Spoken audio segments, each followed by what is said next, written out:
So close, yet, well, still pretty far. Welcome to Watch Mojo, and today, we're counting down our picks for the top 20 dumbest criminals. For this list, we're taking a look at people who attempted to commit a crime but failed miserably in the process. Number 20, the doorbell licker. You might not be familiar with Salinas, California, but it's the hometown of a few famous folks: writer John Steinbeck, performer Vanessa Hudgens, and of course, 33-year-old Roberto Daniel Arroyo, perhaps more commonly known as the doorbell licker. Sylvia Dungan's decision to install a Ring doorbell camera into her front door yielded a pretty curious home movie, starring Arroyo as he licked her doorbell for 3 whole hours. Yeah. He's into this. He is really into this. As the case went viral online, police quickly caught up with him. They pointed out that the clear quality of the footage made him much easier to identify. So, a word of advice to would-be doorknob lickers: maybe make sure to check for a camera before going about your licking. That's why the doorknob and this is completely white, because I wiped it down with 4 medical grade sanitary cloths. Number 19, Dennis Hawkins. Let's go, pal! I'm making a withdrawal here. Wearing a disguise is great for concealing one's identity if one is going to commit a crime. Someone should have told Dennis Hawkins that in order for a disguise to work, however, it has to be somewhat believable. Sit up and take a look, Gary.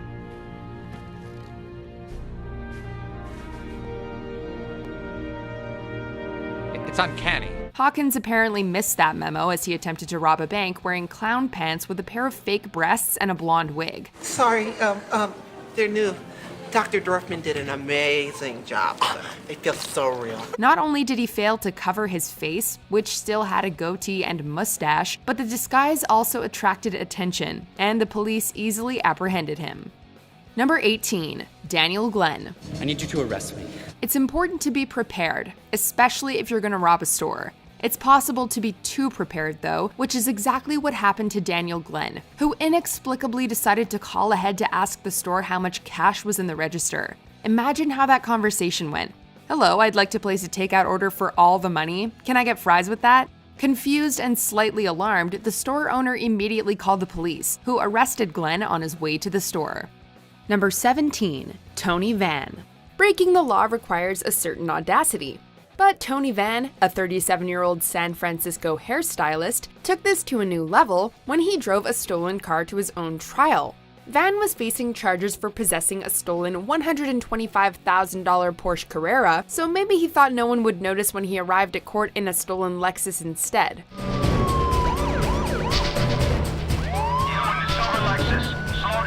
When Yorkshire puppies he'd left inside escaped through a window, sheriff's deputies noticed and ran the license plate.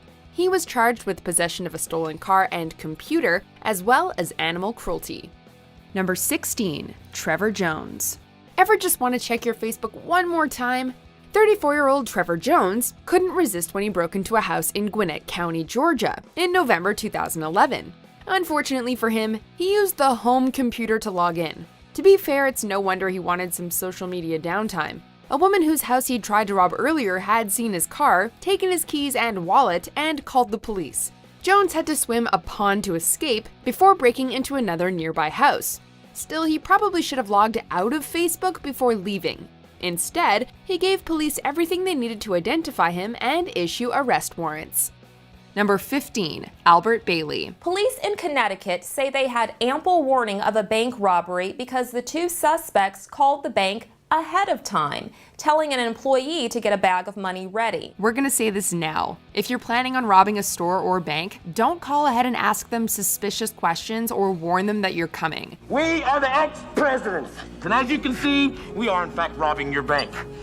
So with a little cooperation, I won't have to blow your heads off. Seemingly inspired by our previous entry, Albert Bailey called the bank and told him he was coming to rob them so that they would have the money ready for him when he got there. He even had an accomplice enter the bank with a note informing the tellers who Bailey was. Open the damn door! Obviously, the tellers had called the police, who apprehended Bailey immediately. Hold it right there. You're under arrest. I'm taking you in. Number 14, R.C. Gatelin. Curiosity killed the cat, and it also caught the criminal. In 1988, R.C. Gatelin came across some friendly Detroit police officers who were showing off their squad car's computer to a few local kids. His interest piqued. Gatelin approached the officers and asked them to give him a demonstration, voluntarily giving them his driver's license so they could run a background check. The cops complied and discovered Gatelin had an outstanding arrest warrant for armed robbery. It wasn't outstanding for much longer. The police arrested Gatelin on the spot. Still, he must have been impressed at how well the technology worked. Number 13. The Living Dead Burglar. There are times when playing dead might be a smart idea. In the animal world, the Virginia opossum plays dead to avoid predators, and some fish feign death to attract prey. But when a 23-year-old man broke into a Spanish funeral home in March 2008, he learned it isn't the most successful strategy in the human world. When police arrived to investigate the reported break-in, this man tried to fool them by lying on a table in a glass chamber used for wakes. Police were tipped off when they noticed that, for a corpse, he was awfully alive, breathing and everything. Number 12. Christian Bala. Polish intellectual Christian Bala believed he could get away with murder. He's now serving 25 years in prison. To commit a crime, you have to be slightly arrogant. If you get away with the crime, this arrogance can increase to the point where you feel untouchable. After murdering Dariusz Janiszewski in 2000, Polish author Christian Bala wrote a novel titled Amok, which featured an eerily similar murder and details of the case only the murderer himself could have been privy to. The torture and murder of advertising executive Dariusz Janiszewski goes unsolved for nearly 3 years, until Christian Bala posts extracts of his first violent novel on his blog. Police uncovered clues relating to the murder, most of which came from the novel, eventually arresting and charging Bala. It was a very personal murder. You know, he had a score to settle. To their shock, they discovered on his computer plans to kill another person to tie in with the next novel he was planning to write. From his cell, Bala still rankles at how his novel was interpreted by the police. Bala's infamy lives on. In 2017, Amok was adapted into a feature film by director Kasia Adamik. Number 11. Christopher Kron. It's only polite to answer the phone. It could be someone important, like the company that monitors the alarm you just tripped. On the night of his birthday, 47-year-old Christopher Kron broke into the Junkanoo bar on Fort Myers Beach to steal a bottle of Grand Marnier. When the alarm company called, he not only answered the phone, but also gave his full name. Because he hadn't hidden his face either, police were able to identify and arrest him the next day based on video surveillance of the break-in. Number 10. Eloise D. Reeves. This is drugs. This is your brain on drugs. Buying drugs is an art, because you don't have the option to exchange or refund your purchases if you don't like the product you get. Apparently, no one told this to Eloise Reeves, who had the gall to go to the police to complain about the quality of the crack cocaine she'd just bought. She reportedly pulled the crack rock from her mouth and placed it on the cop car for the deputy to inspect. What you need? One, please. One what? One rock of one crack. A crack rock. Is that enough? She was charged with the possession of cocaine and fined roughly $1,500. Number 9. Jonathan Ochoa. People have busy lives, and sometimes the only way to keep track of important events and dates is by keeping a diary. Dear Diary, Sleeping Beauty is having a slumber party tomorrow, but Dad says I can't go. He never lets me out after sunset. It might be a good idea to leave out any planned criminal activity, however. This seemingly never registered with Jonathan Ochoa, who on June 12, 2010 wrote, "Go Portsmouth robbery happens" in his diary. Your diary proved very interesting to read. You read my journal? The police were able to link him to the robbery as the getaway driver, and when confronted, Ochoa attempted to blame it entirely on his buddy. Arrest him. It's his fault. There is plenty of fault to be passed around. Number 8. Mark Smith. We aren't sure if there's a criminal handbook, but we have to guess that falling asleep in the house you're robbing has to be high on the things not to do list. Mark Smith must not have read that page. By dinner, I popped a few more on top of some cocktails and a Valium or two. Smith decided to take a quick nap under his victim's bed, drunk on vodka and high on Valium, only to be discovered by the homeowner, who immediately called the police. Not off, I wake up in strange places. I have no idea how I got there. You need to lighten up. We've heard of cat burglars before, but Smith seems to associate more with cat nappers. Where am I? What's going on? Number 7. Christopher Koch. In any criminal endeavor, there's plenty that can go wrong. But step 1 is actually getting inside the building you hope to rob. 28-year-old Christopher Koch should have looked at the opening hours before attempting to rob a Citizens and Northern Bank in Liberty, Pennsylvania. Wearing a ski mask and gloves, he rushed the door, only to find the bank had just closed. To be completely fair, what kind of bank closes at noon?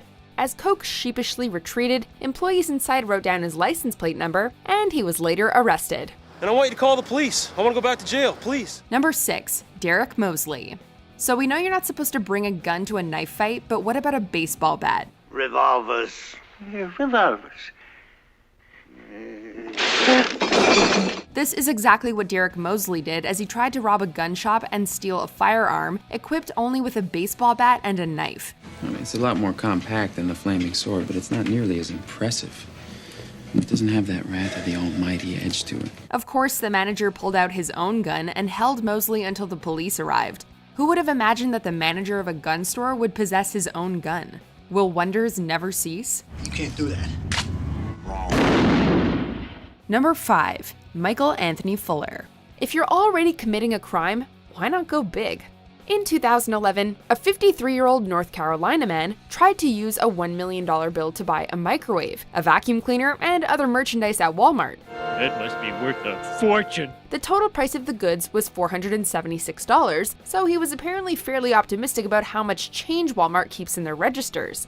Unfortunately, the cashier didn't have $999,524 on him and knew there's no such thing as a $1 million bill, leading to Fuller's arrest.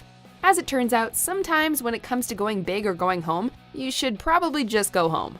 Now give it back. Give what back? Number 4. An uncanny resemblance.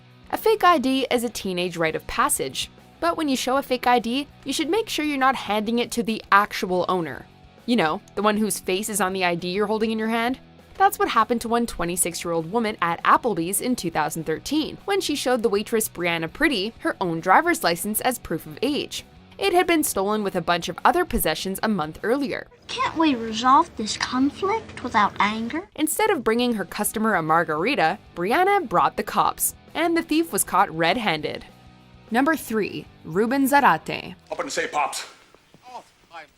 Open the goddamn safe! Deciding to rob a muffler shop, Ruben Zarate brought a gun and demanded the money, only to discover that the money was in the safe that could only be opened by the absent store manager. Now, I know you come back here to open your safe. So now you can open it. He decided it would be a good idea to leave his number with the store employees so that they could call him when the manager returned. Of course, they called the police, who set a trap for Zarate and arrested him. Excuse me? Placed under arrest.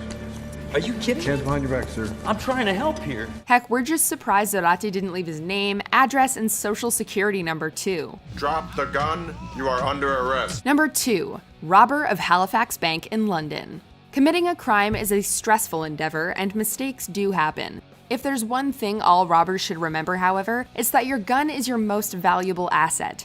This particular robber seemed to forget that fact as he attempted to rob the Halifax Bank in London.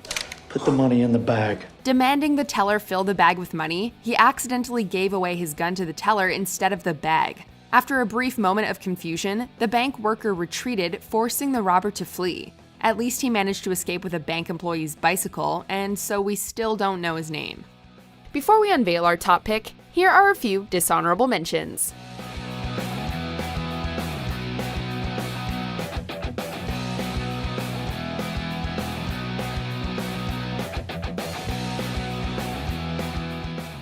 Before we continue, be sure to subscribe to our channel and ring the bell to get notified about our latest videos. You'll have the option to be notified for occasional videos or all of them. If you're on your phone, make sure you go into your settings and switch on notifications. Number 1. MacArthur Wheeler. When he was arrested for robbing 2 banks in Pittsburgh in 1995, MacArthur Wheeler was genuinely incredulous. His logic had been impeccable. Lemon juice is used in invisible ink, therefore if he rubbed his face with lemon juice, no one would be able to see his face. Right? Right. Psychologists who studied the case named it the Dunning-Kruger effect, a cognitive bias in which unskilled people are least able to perceive their own incompetence, and so become overconfident. In other words, when people are really dumb, they can't see how dumb they really are. Do you agree with our picks? Check out this other recent clip from WatchMojo, and be sure to subscribe and ring the bell to be notified about our latest videos.